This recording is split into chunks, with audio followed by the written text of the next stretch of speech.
یاران چه غریبانه رفتند از این خانه، هم سوخته شمع ما هم سوخته پروانه.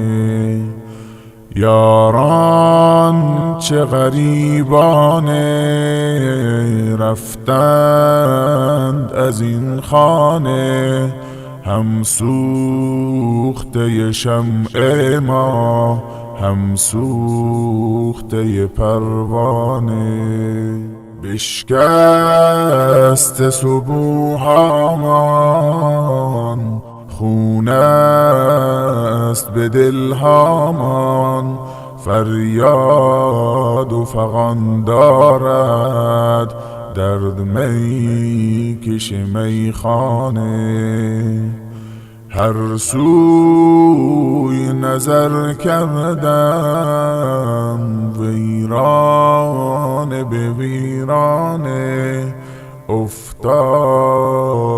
سری سوی گلگون شدگی سوی. دیگر نبود دستی تا موی کند شانه، لبخند سروری کو سرمستی و شوری کو، چون کوز نگون گشته بشکست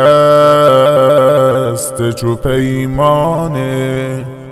تا سر به بدن باشه این جام کفن باشه، فریاد ابازرها ره بسته به بیگانه. از خانه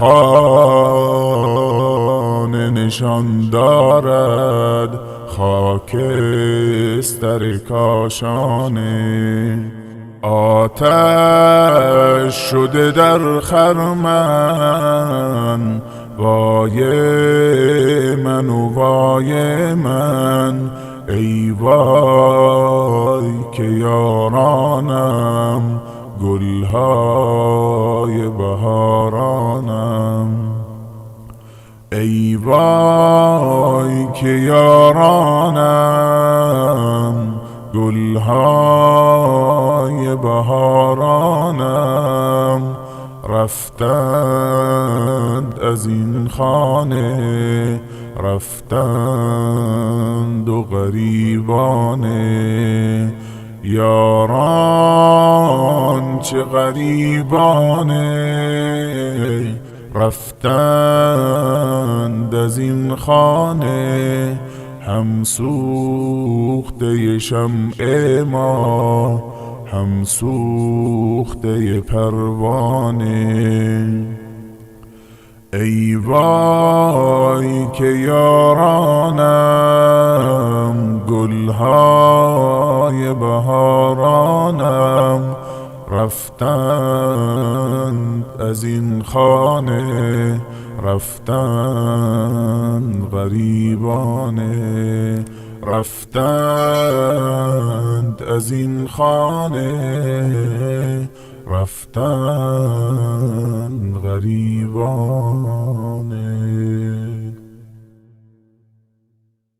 اللهم صل على محمد وآل محمد حبيب الله. اللهم صل على محمد وآل محمد حبيب الله.